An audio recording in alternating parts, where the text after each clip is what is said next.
안녕하세요. 할렐루야 교회 성도인 여러분, 3월 12일 금요일 아침에 여러분들을 만나게 되어 너무너무 반갑습니다. 오늘 준비한 말씀 먼저 읽고 여러분들과 함께 말씀을 깊이 나누도록 하겠습니다. 오늘 하나님께 주신 말씀은 사무엘상 12장 1절 한 절만 읽겠습니다. 사무엘이 온 이스라엘에게 이르되 보라, 너희가 내게 한 말을 내가 다 듣고 너희 위에 왕을 세웠더니. 오늘은 한 절만 가지고 설교를 할 것은 아닙니다. 이 한 절이 중요한 포인트이기 때문이죠.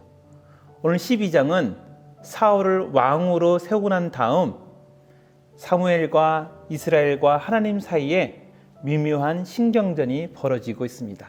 오늘 이 부분을 포인트 두 가지로 여러분들과 나누려고 하고요. 그리고 하나님께서는 우리에게 허락한 정부와 왕, 그리고 여러 가지 공공기관에 대해서 우리가 어떻게 생각해야 되는지를 한번 생각할 수 있는 기회를 주신 것 같습니다.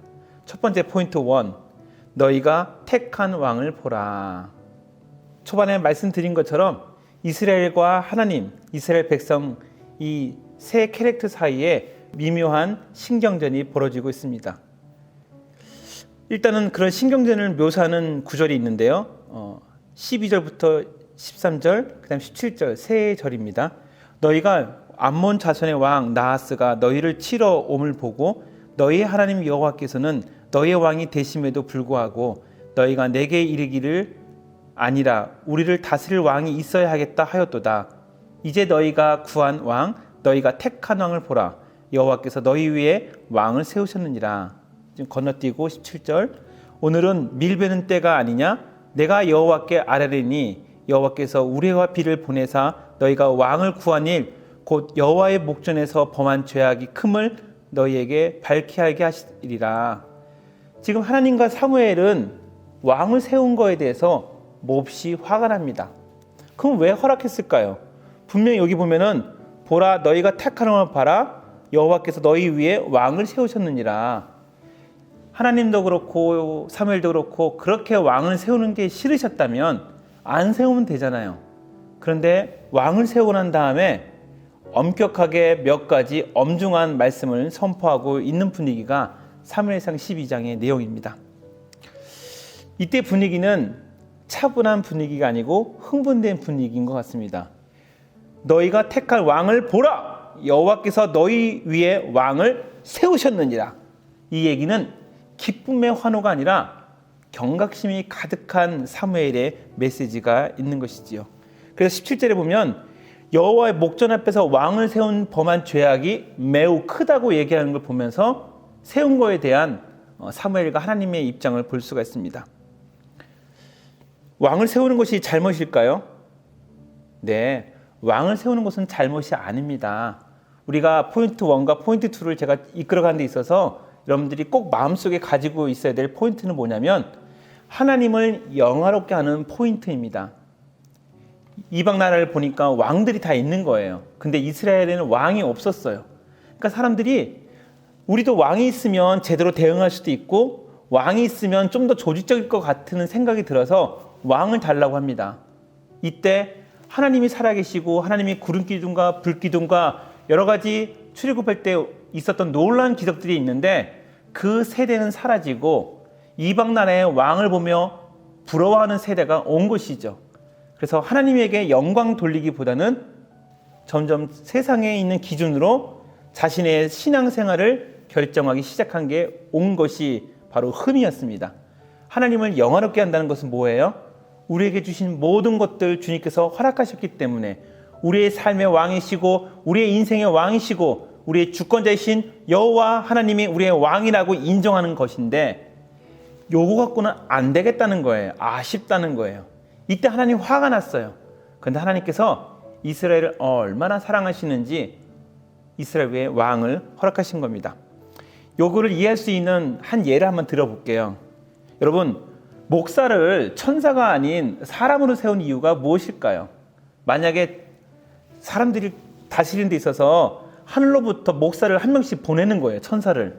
결혼도 하지 않죠. 죽지도 않죠. 똑똑하죠. 능력 있죠. 그리고 사람을 꿰뚫어 볼 수 있죠. 그런데 그런 천사를 목사로 세우지 않고 인간을 목사로 세운 이유가 뭘까요? 바로 연약한 인간을 목사로 세움으로써 넘어지는 가운데서도 하나님 보면서 나아가는 목사의 뒷모습을 보고 나아가는 거예요.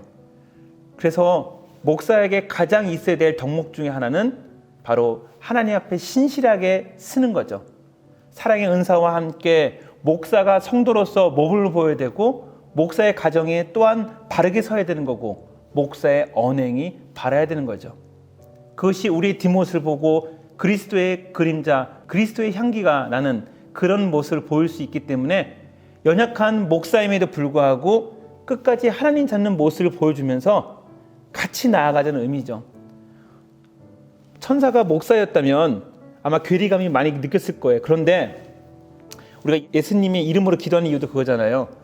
우리의 모든 아픔과 고난을 체휼하신 예수 그리스도의 이름으로 기도합니다. 것처럼 목사도 천사가 아닌 사람으로 세운 이유도 늘 하나님 앞에 넘어지는 목사지만 하나님 앞에 바로 서는 다윗 왕처럼 또한 엘리야처럼 우리도 그렇게 서기를 바라는 마음에서 하나님에게 우리에게 가장 가까이 좋은 샘플을 보여준 것입니다. 그래서 목사를 천사가 아닌 인간으로 세우신 거예요. 왕도 마찬가지예요. 왕도 그런 모습을 나타내야 되는데 왕이 하나님을 잃어버린 상태에서 백성을 세상의 지식으로 한다면 하나님이 그런 왕을 세우는 걸 원치 않으십니다. 그래서 포인트 두 번째를 보면서 이 얘기를 좀 더 깊게 들어가도록 하겠습니다. 포인트 2. 그래도 하나님은 우리를 사랑하신다. 그래도 하나님은 이스라엘을 사랑하신다. 이렇게 왕을 세우는 것이 마치 큰 죄악을 짓는 것처럼 하나님이 경고하시면서 세워주셨는데 그럼에도 불구하고 이스라엘을 사랑하기 때문에 세워주셨어요. 이렇듯 하나님께서는 우리에게 이 왕을 세워주면서 쭉 사무엘 12장에 세 가지 경고를 하고 있습니다. 이 세 가지 경고는 바로 우리를 사랑하시기 때문이죠. 첫 번째 경고가 뭐냐면 두렵게도 하셔서 우리를 바른 길로 인도하십니다. 사무엘상 12장 18절 같이 읽겠습니다. 이에 사무엘이 여호와께 아뢰매 여호와께서 그날에 우레와 비를 보내시니 모든 백성이 여호와와 사무엘을 크게 두려워하니라. 크게 두려워하게 하는 거예요. 그런데 하나님께서 인간들을 겁주기 위한 것이 아니라 혹시라도 어린아이가 물가에 갔을 때 어떻게 합니까? 차근차근히 얘기해서는 말을 듣지 않잖아요. 그래서 저기 물가에 있으면 야 누구누구야 라고 소리를 확 지르잖아요. 그럼 깜짝 놀라서 다 멈춰요. 이것이 두렵게 하려는 거죠. 그래서 초대교회 때 보면은 교회 안과 밖에서 여호와 하나님을 경외하였더라. 예수를 믿는 자나 안 믿는 자나 역시 하나님이 살아계시는구나 라는 거예요. 근데 지금 이 세상에서는 교회 안이나 밖이나 예수의 이름을 부끄러워하는 자들이 많아지고 있기 때문에 이것은 아닌 것 같아요. 밖은 그렇다 치지만 우리 안에서도 그리스도의 이름과 하나님의 영광이 수그러들지 않도록 계속 기도에 전념했으면 좋겠고요. 특별히 하나님을 두려워하는 이 마음의 자세를 놓치면 안 될 것 같아요. 두 번째 우리에게 경고를 주시는 것은 우상을 만들지 말게 하는 거예요. 하나님이 질투의 하나님에서 그런 것이 아니라 우상을 만들면 우리가 하나님이 주시는 메시지와 좋은 축복의 것들을 잘 감당하지 못하기 때문입니다. 사무엘상 12장 21절 22절에 그 내용이 기록되어 있습니다. 돌아서서 유익하게도 못하며 구원하지도 못하는 헛된 것을 따르지 말라. 그들은 헛되니라. 여호와께서는 너희를 자기 백성으로 삼으신 것을 기뻐하셨으므로 여호와께서는 그의 크신 이름을 위해서라도 자기 백성을 버리지 아니하실 것이요. 하나님은 우리를 너무 사랑하시기 때문에 여호와 하나님을 위해서라도 우리 백성을 버리지 않는다고 합니다. 그런데 21절에 보면은 따라서도 헛되고 아무 의미가 없는 그것들을 따르지 말라는 거예요. 그게 우상이에요. 우상. 근데 우상은 우리의 직장 아니면 우리의 정부, 우리의 자녀 이 모든 것이 우상이 될 수가 있어요. 하나님보다 더 높이 세우고 하나님보다 더 가치 여기는 거. 이스라엘의 왕을 세우면서 사무엘과 하나님이 그렇게 화가 나는 이유가 그거예요. 야, 너희들은 나만으로 안 되는 것이냐? 세상의 왕이 그렇게 좋게 보이지? 그러면서 그럼 너희들이 원하면 왕을 세워줄게 라고 하면서 왕을 세우는데 그 왕도 나의 주권 아래에 있다라고 말씀하고 있는 거예요. 그래서 이 주권 아래에 있는 분들뿐만 아니라 모든 백성들이 하나님에게 기도하게 만드는 장면을 봅니다. 그래서 세 번째는 기도하게 하셔서 우리를 바른 길로 인도하는 거예요. 처음에는 두렵게 하시고 또 두 번째는 우상에 접근도 못하게 하시고 세 번째는 기도라는 걸 우리에게 주셨어요.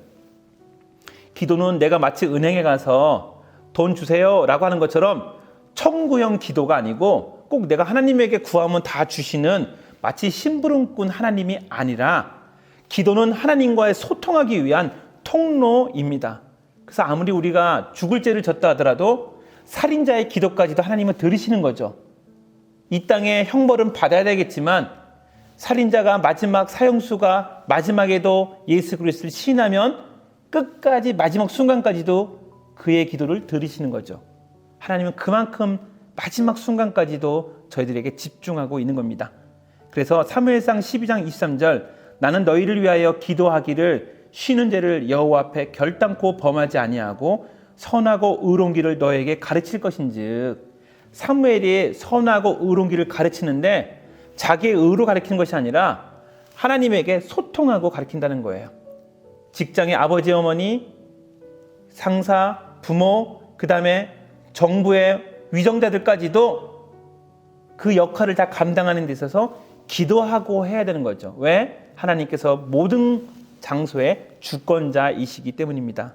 말씀을 맺겠습니다. 이것을 하지 않으면 너희가 왕을 줄게 세워놨지 않냐? 그런데 두려워하는 것을 잊지 말고 그리고 우상을 가까이 하지 말고 또 항상 기도해라. 그렇지 않으면 25절에 만일 너희가 여전히 악을 행하면 악이라는 것이 바로 이거예요. 우상을 섬기고 자신의 각자의 소견대로 가고 그리고 기도하지 않는 것. 이거를 행하면 너희와 너희 왕이 다 멸망하리라. 그렇지 않으면 절대로 멸망하지 않습니다. 사랑하는 성도 여러분, 나라의 여러 가지 경제적 그 다음에 전염병 사태로 많이 좀 우울하시죠. 그러나 하나님께서는 우리를 절대로 놓지 않으십니다. 사랑하십니다. 그리고 우리에게 대한민국 정부와 가정과 직장을 주지 않았습니까? 이 모든 것들 가운데 여러분들이 처한 곳이 있을 거예요. 기도로서 하나님 앞에 나아갔으면 좋겠습니다. 그러면 하나님께서 이스라엘에게 축복을 준 것처럼 여러분들의 가정과 직장과 대한민국에 축복을 줄 줄로 믿습니다. 그러면 하나님께서 이스라엘 왕을 세우고도 마음은 슬퍼야겠지만 기뻐하신 것처럼 하나님께서 이 땅에 우리에게 모든 것들이 기쁨으로 다 충족될 줄로 믿습니다. 대한민국 화이팅! 할렐루야 교회 화이팅! 그리고 여러분들의 가정 화이팅입니다. 기도하겠습니다. 하나님 아버지 감사합니다. 사무엘과 하나님께서는 이스라엘의 왕을 세워주면서 많은 염려를 하신 것 같습니다. 그러면서 너희들이 하나님을 두려워하지 않고 우상을 가까이 하고 기도하지 않으면 너희 왕과 또한 너희의 모든 것들을 멸망하리라고 하나님께 말씀하십니다. 그러나 우리가 하나님 앞에 가까이 가고 하나님을 경외하고 우상을 가까이 하지 않으며 기도한다면 우리의 길은 하나님께서 탄탄대로로 열어줄 줄로 믿습니다. 하나님, 저희 모든 가정과 직장과 우리 대한민국을 사랑하여서 보호하여 주시고 오늘 하루도 하나님께서 아낌없는 축복을 허락하여 주시옵소서. 예수님의 이름으로 기도드리옵나이다. 아멘.